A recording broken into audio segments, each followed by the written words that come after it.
welcome to another video from Avenue X looking at Chinese drama land in the past week. Something big happened this week, finally, but we're gonna leave that till the end of this video. Still though, let's start with normal drama land news. First, as usual, dramas that have gone live. As I'm making this video, a drama should have just gone live in China on the 25th. 我们的当打之年. English title Women Walk in the Line, and it's a contemporary drama led by Xu Lu, Chen Duling as the two ladies. They are good friends. One of them comes from a smaller town that moves to a bigger city for her job, and the other one was born in a big city. They strike a friendship and they help each other out of their life's difficulties. And the two men pairing up with them in this story are played by Zhang Yujian and Guo Pingchao.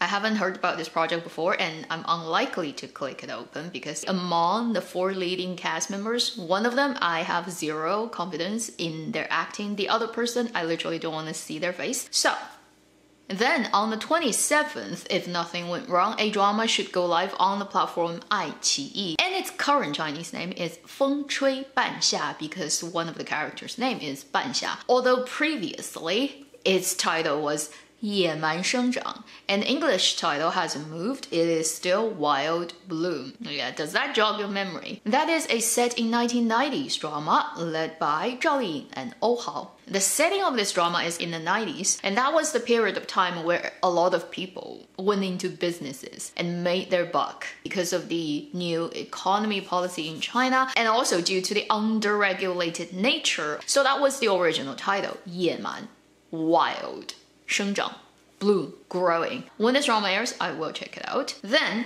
on the 30th, just announced last night, a drama should go live on Youku. And I'm already laughing because this is one of those stockpile dramas that has been going on for a long time. I've heard about this drama, I can't even remember from which year, but it's a long time ago made drama, and they've changed the title again, so you may get confused. Current title is 星河长明, English title Shinning Just For You, and it is the fantasy period drama led by Feng Shaofeng and Peng Xiaoran, also featuring Zhu Zhengting, and it's one of those IPs based on the huge IP collection of Jiuzhou, the 9 continents. Think about tribes and empires, think about the eagle flag, right? It all happened in that idea of the 9 continents. So this is another one. Originally, its Chinese title was 九州 9 continents, 朱颜记. Do you still remember? I definitely have talked about this many months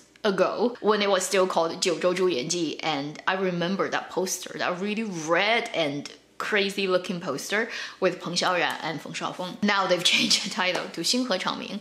Does not matter, it's the same thing, and it's gonna air on the 30th. Fantasy story is about a lady who comes from this country that kind of got taken by another bigger country, and she becomes a slave, and she meets the bigger country's ruler and he falls in love with her, but then she, to save one of her girlfriend, she actually has this ability to somehow go back in time and change everything that has happened in their country's history, but then by doing that would also destroy her previous timeline love story with the guy, and yeah, so old school. Just looking at a synopsis makes you feel you're traveling back in time. Honestly, I don't have much hope for this. I just hope it's not super embarrassing. Also, this drama is fully dubbed, although I only watched the trailer. First moment, the actors open their mouth. I'm like, two super familiar voices. Cannot get more familiar. Immediately destroys my desire to watch this drama. Then during this week, I caught a piece of news of a drama that's been filming. Not sure exactly when it started, but they're working on it. Very little news, but it still got leaked. Basically, there's a new version of 射雕英雄传 that's been filmed. The Jingyong wuxia novel story that has been done too many times to be counted. Condor Hero, Huang Rong, Guo Jing, those roles. Not so long ago, I think it was 2016 or 17 that the Li Tong and Yang Xuwen version of 射雕 was made, and that was the latest one to now. Before that, you have Zhou Xun and Li Yapeng Wan. Then before that, there are multiple other versions. They're making it again. Really? So closely? It's only been 6 years or so? And the 2016-17 one actually got very good response and high rating. I haven't watched the whole thing, but I've kind of looked at snippets of it. I just don't see why you have to make it now. And the actors playing Guo Jing and Huang Rong are Ci Sha and Bao Shang'en. Neither of them are very famous, but if you've watched the Blue Whisper drama this year, you'll know the guy. Yeah, he is that guy, the cat. From that drama. He plays Guo Jing, and Bao Shang'en, not familiar with her, but I've heard her name and her face looks semi-familiar. Let's see until they actually start to officially promote what this drama will look like. Then let's talk about a couple of other dramas at different stages of production. First, let's talk about a drama that has just started shooting, but nonetheless, it's the hottest drama already in Chinese dramaland being discussed because of so many paparazzi are following it. And I mean so many. Look at those pictures. It's ridiculous. And they're leaking so many photos online already that we kind of already know what the drama would look like. That is the 以爱为营 contemporary drama based on the IP novel 错了 that's being first rumored and then confirmed, and really it is Bai Lu and Wang Hedi leading contemporary drama. Every day they're being followed like crazy. And a couple of days ago, a woman actually rushed into the set while they were filming on the street. Wang Hedi was filming on the street and it got caught on camera that this lady, while they're still on camera rolling, filming the drama, dashed into the crowd and tried to grab Wang Hedi, and he was fast enough to dodge and not get grabbed by this woman, and then security rushed in and took her out. And people, why? Like, what kind of action is that? It's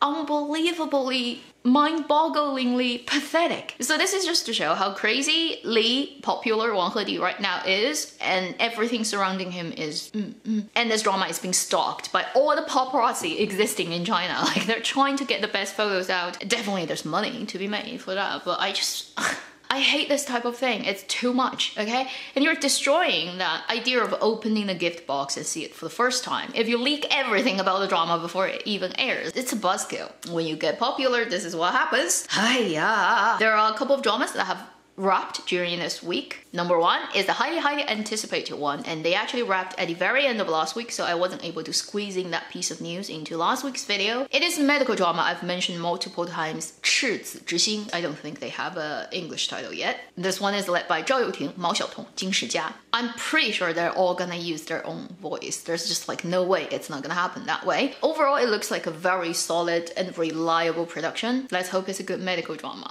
Medical drama, okay? Always lead minefield, but if you do it well, you're gonna beat everybody type of thing. Then the other drama that has wrapped, I haven't even heard about it before, but well, it's wrapped. It's a period drama called Yong An. Current English title is also Yong An Dream, fictional setting period drama led by Ouyang Nana and Xu Zhengxi. The female lead character played by Ouyang Nana, she is an aristocrat. Her father was a marquis, but they got kind of demoted, and then her family went into a very bad situation, whereas our male lead, Xu Zhengxi, is the heir to a duke, obviously.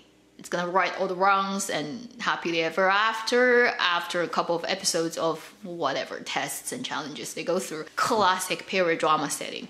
Very web novel-ish too when you hear about the setting. So this drama has finished shooting. We probably will have to wait till next year to see this drama going live. Then during this week, there's some major production that has started shooting, and highly hopeful to be another very solid drama. Its Chinese title is Nan Lai Bei Wang, literally means coming from the south and going to the north. It's an idiom, meaning a place that's very busy, and it constantly receives traffic from everywhere. It doesn't have an English title yet. This is a drama that will cover a 40-year span focused on railway policemen in China, starting in 1970s. If it's 40 years, it will be running to 2010s. The good thing about this project that makes it very highly anticipatable, if that's the word, is first, the director is Zheng Xiaolong, the director who did Zhen Huan Zhuan and many other very well-known projects. Not saying all his projects are always super good, but he did do some highly influential projects in Chinese dramaland history. Then,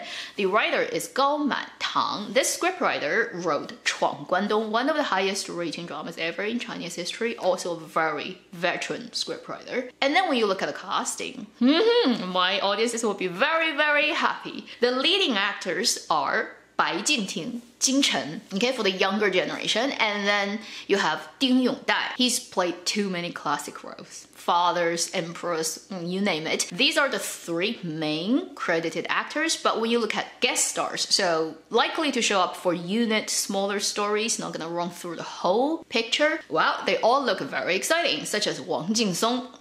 These days, is there a drama that doesn't include Wang Jinsong? He's the safest uncle actor to go to. It also includes Ning Li. He is a guaranteed of quality actor. It also includes Tan Jianci. Hey, hey, hey. Hey, hey, hey, I am happy to hear that. And many other people. And for this type of drama, I'm pretty sure it's gonna be long. It's not gonna be like 20 episodes. Probably 40 episodes is what I guess it would be. If it's to our best luck, we can see it before the end of next year. Then, a quick piece of news on Chinese cinema, which is on the 16th next month, December. Supposedly, Avatar, the second one, should go into Chinese cinema at the same time as it goes to every other cinemas. It's important to Chinese cinemas because this year cinemas are doing super badly in China. First is there aren't that many movies that went into cinema to start with. Then because of episodes of lockdown due to the COVID thing, so many cinemas are either already closed or on the brink of bankruptcy, and they're all betting their money on end of this year this big production is going to draw more people into the cinema, at least to make them survive this winter. Let's see if that can